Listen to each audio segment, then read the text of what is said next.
Sir, जिस तरह से बीते कई दिनों से आपका जो धरना है वो चल रहा है, तो अभी जो है क्या माहौल है, कोई बातचीत करने आया या फिर किस तरह की इस वक्त रणनीति चल रही है? देखिए मैम, हमारा आज जो धरना प्रदर्शन है वो 5वें दिन में प्रवेश कर गया है। हमारे हजारों शिक्षक दिन रात यहीं पे जो है स्टे कर रहे हैं। हमारी कुछ समस्याएं चल रही थी, उसके रिगार्डिंग हमने यहाँ पे जो है खाने का प्रबंध भी कर लिया है, टेंट्स का प्रबंध भी कर लिया है। जो भी हम प्रबंध कर सकते थे हमने किए हैं, लेकिन अभी भी सरकार की तरफ से कोई भी नुमाइंदा हमसे मिलने नहीं आया है। सरकार की तरफ से इस तरह का कोई इन्विटेशन हमें नहीं आया है, या ना ही हमें किसी प्रकार की वार्ता के लिए जो है सरकार बुला रही है। लेकिन ये प्रदर्शन तब तक जारी रहेगा जब तक इन कंपनियों को हिमाचल प्रदेश की व्यावसायिक शिक्षा से बाहर नहीं कर दिया जाता। ये हम सीधे शब्दों में सरकार को भी बताना चाहते हैं और विभाग को भी बताना चाहते हैं कि हम सिर्फ कंपनियों के खिलाफ हैं। हमारा सरकार के प्रति कोई भी रोष नहीं है। हमारे हजारों व्यावसायिक शिक्षकों में से कभी किसी ने कोई ऐसी बात नहीं की, कभी कोई इस तरह की बाइट हमारी तरफ से नहीं गई, कोई ऐसा संदेश हमारी तरफ से नहीं गया जो सरकार के खिलाफ है। क्यों? उसके पीछे भी रीजन है। उसके पीछे का रीजन ये है कि सरकार ने 10 सालों के इतिहास को बदला है। सिद्धू सरकार ने हमें जो है छुट्टियां प्रोवाइड करवाई हैं, लीव प्रोवाइड करवाई हैं, हमारे आत्मसम्मान को उन्होंने जिंदा रखा है। उसके लिए हम सरकार के धन्यवाद है, माननीय शिक्षा मंत्री जी के धन्यवादी हैं। लेकिन अब बात हमारे भविष्य को लेकर है। जब बात व्यावसायिक शिक्षकों के भविष्य को लेकर आएगी, क्योंकि अभी हाल ही में MOU होना है, उसकी प्रोसेसिंग शुरू हो गई है। अब ये व्यावसायिक शिक्षक उस MOU को निरस्त करने की बात कर रहे हैं। हमारा सीधा मुद्दा है कि केंद्र सरकार से जो बजट आ रहा है, अब वो सीधा जो है वो राज्य सरकार को आए और राज्य सरकार से हमें आए। हम थर्ड पार्टी इन्वॉल्वमेंट नहीं चाहते हैं। इन कंपनियों को हर साल 8-9 करोड़ रुपए देने का ये सर्विस चार्ज लगा रही है, 14% का सर्विस चार्ज। हैरानी की बात है कि जब हरियाणा में 2% सर्विस चार्ज निगम लेके काम कर सकता है, तो 14% देने की तो बात ही बिल्कुल गलत है। और ये सरासर आप देख रहे हैं, ये रोष व्यावसायिक शिक्षकों का लगातार बढ़ता जा रहा है। और ये धरना प्रदर्शन तब तक जारी रहेगा जब तक सरकार हमारी मुख्य मांगों को नहीं मान लेती। और हमारी मुख्य मांग सिर्फ कंपनियों को बाहर करना है। सरकार के साथ हमारा कोई गतिरोध नहीं है। हम यह भी याद दिलाना चाहेंगे सरकार को कि सरकार ने, जब सरकार सत्ता में नहीं थी, तब हमारे साथ अलग अलग वादे किए गए। व्यावसायिक शिक्षकों ने उन बातों पे जो है विश्वास जताया। विश्वास जताने के बाद हम इलेक्शन से पहले माननीय मुख्यमंत्री मुकेश अग्निहोत्री जी से भी मिले। उन्होंने कहा और कि हम जो है वो 6 महीने के अंदर बिचौलियों को बाहर फेंकेंगे। आउटसोर्सिंग चलाना एक गलत है, एक मीठा जहर है। तो उन्होंने एक बात खुद कबूली थी, उन्होंने खुद बताया कि हम जो है इनको 6 महीने में बाहर करेंगे।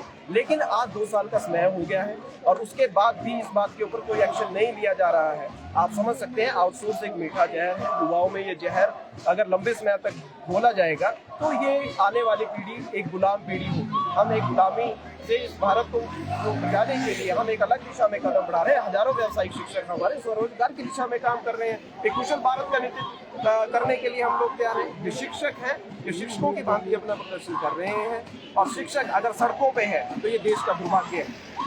शिक्षकों के प्रति संवेदनशील होना चाहिए। आज हमारे व्यावसायिक शिक्षक सड़कों पे गाड़ियां साफ करते नजर आ रहे हैं, शूज पॉलिश करते नजर आ रहे हैं। आज हम हस्ताक्षर अभियान चलाने वाले हैं। तो ये चीजें, एक शिक्षक को सड़कों पे बैठ के अगर शूज पॉलिश करने पड़ जाए, एक शिक्षक को गाड़ियां साफ करनी पड़ जाए, तो वो उस देश का दुर्भाग्य नहीं तो क्या है। आज हिमाचल प्रदेश जो है वो 18वें पायदान से 21वें पायदान पे पहुंच गया। और व्यावसायिक शिक्षा ही हिमाचल प्रदेश में एक ऐसी शिक्षा है जिसमें हिमाचल प्रदेश आज अव्वल है। और उसका भी अगर स्तर जो है इन कंपनियों के हाथों अगर हम व्यावसायिक शिक्षा को देते हैं, तो डेफिनेटली आने वाले टाइम में इसका स्तर गिरेगा। तो सरकार को ये सोचना है कि हम इस देश को, इस सरकार को, इस हिमाचल प्रदेश को किस दिशा की तरफ ले जाना चाहते हैं। सर, आपके लगातार 5 दिन धरने के बाद बच्चों का जो है भविष्य किस तरह करें? देखिए, हम 5 दिन यहाँ है। हमारा जो बच्चों के रिलेटेड आपका जो क्वेश्चन है, हम उस पर क्लियर करें। ये प्लानिंग हमारी पहले से, हम सरकार से बार बार मिले थे। हमारा ये नहीं था कि हम आंदोलन करना चाह रहे थे। हम तो धन्यवाद करने आए थे सरकार का। हमें तो ये आश्वासन दिया गया था जब हमारा डेलीगेशन अभी कुछ दिनों पहले मिला, तो हमें सरकार ने कहा कि दिवाली से पहले आप लोगों के लिए खुशखबरी होगी। हम लोगों ने प्लानिंग की कि हम शिमला जाएंगे और सरकार का धन्यवाद करेंगे। लेकिन जब हम यहाँ पहुंचे तो यहाँ वस्तुस्थिति कुछ और थी, वास्तविकता कुछ और थी। सरकार ने जो है वो उस चीज पे अभी जो है वो माननीय शिक्षा मंत्री जी ने कहा है कि हम संवेदनशील है, उसमें काम कर रहे हैं। हमें लग रहा है सरकार पॉजिटिव है। हम उस एटीट्यूड के साथ बैठे हैं। यही कारण है कि हम सरकार के प्रति कोई होश है ही नहीं हम लोगों में। हम लोग कंपनियों को बाहर करने की बात करें। अभी कांग्रेस प्रवक्ता ने एनडीटीवी का हम एक इंटरव्यू देखा तो उसमें हमारे प्रधान अश्विनी डडवाल जुड़े थे, तो उसमें उनके कांग्रेस प्रवक्ता ने बताया कि सरकार इस पर जो है वो काम कर रही है और आधा अधूरा प्रपोजल हमारे पास तैयार है। हम भी सरकार को कहना चाहते हैं, आप आधा अधूरा नहीं पूरा प्रपोजल तैयार करिए। हम सड़कों पे बैठे हैं, हम इंतजार कर रहे हैं, आप आराम से प्रपोजल बनाइए। जब तक ये प्रपोजल नहीं बन जाता, आप रिटर्न में नहीं देते, हम लोग बैठे। सर अब कंपनियों का क्या है, कंपनियां अभी भी लगातार जो है उसी उपक्रम को लेकर चली हैं। बार बार जो है कंपनियां शोषण कर रही हैं। अभी आप लोगों को हमने पिछली न्यूज बाइट्स में भी बताया कि कंपनियां क्या कर रही हैं, कंपनी सैलरी रिलीज नहीं कर रही। अब सैलरी का इशू आज भी बना हुआ है। अब देखिए 7 तारीख के लिए हर माह 7 तारीख से पहले जो कंपनीज को ये निर्देशित किया गया है कि आप जो है 7 तारीख तक सैलरीज देंगे। उसके बावजूद आज हमारे पास जो है बहुत सी ऐसी कंपनियां हैं, मैं नाम ही ले लेता हूँ। इंडस है, IRCTC है, हमारे पास ICS है, ऑलिव है, आईसेट है, एम्पावर प्रगति है। ऐसी ना जाने कितनी कंपनियों की लिस्ट मेरे पास है, जिन कंपनियों की आज 8 तारीख है और 8 तारीख तक सैलरी नहीं आई है।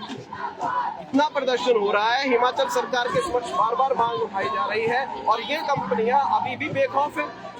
आज भी हमारे व्यावसायिक शिक्षकों को मैसेज किए जा रहे हैं, आप ये बताइए कि आप स्कूल में कौन सी लीव देके गए हैं, जबकि सरकार के दिशा निर्देश साफ है कि हम लोग जो हैं वो प्रॉपर तरीके से इस चीज को देखें। प्रॉपर तरीके से आप लोग जो हैं वो 30 तारीख को महीने के अंत में जो है वो हम लोग जो है अपनी अटेंडेंस जो है वो सबमिट करवाते हैं। तो आज ये क्या जरूरत आने पड़ी है इन कंपनियों को कि 3, 4, 5 तारीख तक इनको जो है 7, 8 तारीख को ही वो स्टेटस जानना है कि हम सड़कों पे हैं, हम संवैधानिक तरीके से सड़कों पे हैं, हम कोई संवैधानिक काम नहीं कर रहे हैं। यहाँ हमारा CID है, हमारा IB है, हमारे जो है पुलिस विभाग के लोग यहाँ बैठे हुए हैं, ये सारी चीजें ऑब्जर्व कर रहे हैं। हम एक संवैधानिक तरीके से अपना प्रोटेस्ट कर रहे हैं। किसी प्रकार की सरकारी संपत्ति को नुकसान नहीं पहुंचाया गया है, किसी प्रकार की जो है इस तरह की बयानबाजी नहीं की गई है, सरकार के खिलाफ हमने एक शब्द नहीं कहा है।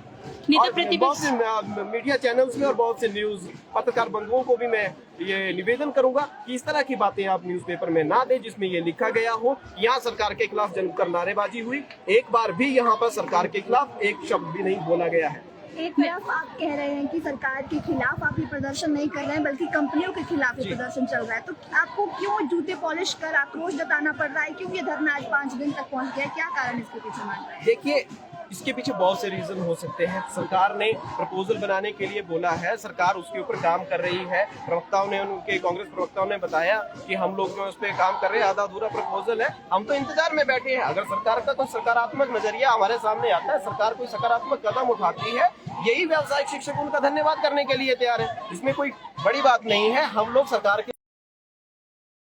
बहुत धरने के जो दौरान है बहुत से शिक्षक जो है बीमार पड़ गए थे, अब उनकी स्थिति किस तरह?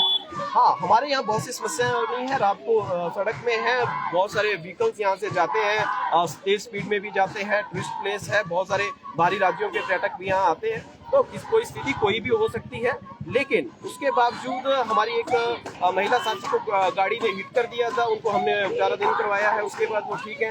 बहुत से व्यावसायिक शिक्षक हमारे पैरालाइज हुए, एक लड़की हमारे यहाँ पे पैरालाइज हो गई थी, उनका भी हमने ट्रीटमेंट करवाया। कल रात भी एक लड़की को जो है हमारे यहाँ पे व्यावसायिक शिक्षिका है, उनको जो है वो सांस लेने में दिक्कत हो गई, रात को हॉस्पिटलाइज करना पड़ा। तो इन बातों के बारे में सरकार को गंभीर होने की जरूरत है। ये शिक्षक है, शिक्षकों की भांति काम कर रहे हैं और शिक्षकों के जो एक प्रोटेस्ट, एक तरह का प्रोटेस्ट शिक्षकों का होना चाहिए, उसी स्तर पर काम हो रहा है। और अब सरकार को सोचना है कि हिमाचल के बच्चों के बारे में आपने सोचना है या बाहरी राज्यों की जो कंपनीज हैं, जो बंगाल की कंपनीज हैं, दिल्ली की कंपनीज हैं, जिनका हिमाचल से कोई नाता नहीं है, उनका कोई लेन देन हिमाचल से नहीं है, आप कर्मचारी हितैषी हैं, तो आपको कर्मचारियों के बारे में सोचना चाहिए और कंपनियों को जो है अब इनका बोरिया बिस्तरा पैक कर दिल्ली वापस भेजना चाहिए। सर, आपको शिक्षा मंत्री ने भी बुलाया था मिलने के लिए, क्या आप उनसे मिले, उनसे किसी तरह की बातचीत? जी, हमें जो है डायरेक्ट मैसेज कोई नहीं मिला है, हमें इनडायरेक्टली जो है मैसेज से हुआ कि आपको आना चाहिए।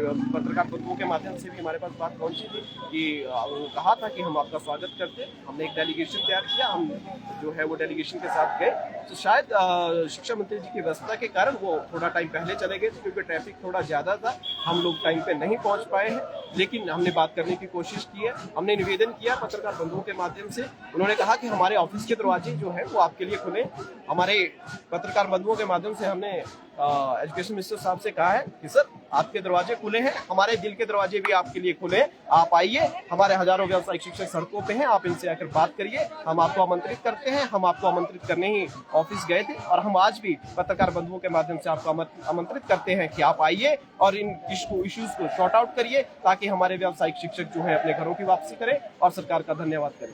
सभी जो है नेता प्रतिपक्ष भी आपसे मिलने के लिए आए थे, उन्होंने क्या कहा? देखिए, नेता प्रतिपक्ष अपनी भूमिका निभा रहे हैं, मंत्री आते जाते रहते हैं, सरकार उनकी भी थी, सरकार में वो भी मुख्यमंत्री रहे हैं, अब नेता प्रतिपक्ष है। वो नेता प्रतिपक्ष के तौर पर हमसे मिलने आए, वो भी हमारे मैटर को अच्छी तरह से जानते हैं। उसमें भी हमारे बहुत सारे प्रोटेस्ट हुए थे, बहुत सारी बातें हुई थी, बहुत सारी फाइल्स हमने शेयर की थी, वो अच्छी तरह से जानते हैं। वो आए थे, उन्होंने हमसे पूछा कि आप किस तरह से इस प्रोटेस्ट को आगे लेके जाने वाले हैं, क्या करने वाले हैं और हम किस तरह से आपकी सहायता कर सकते हैं। हमने कहा सर आपके सामने है, आप जानते हैं, आप सरकार के सामने जो है हमारी बात रख सकते हैं। उन्होंने कहा मैं प्राथमिकता से इस बात को रखूंगा, इससे ज्यादा कोई बड़ी बात नहीं है। नेता है, हम सड़कों पे हैं, कोई भी है आता जाता रहता है, तो उसी कड़ी में जो है नेता प्रतिपक्ष जो हमारे बीच आए, हम उनका धन्यवाद करते हैं।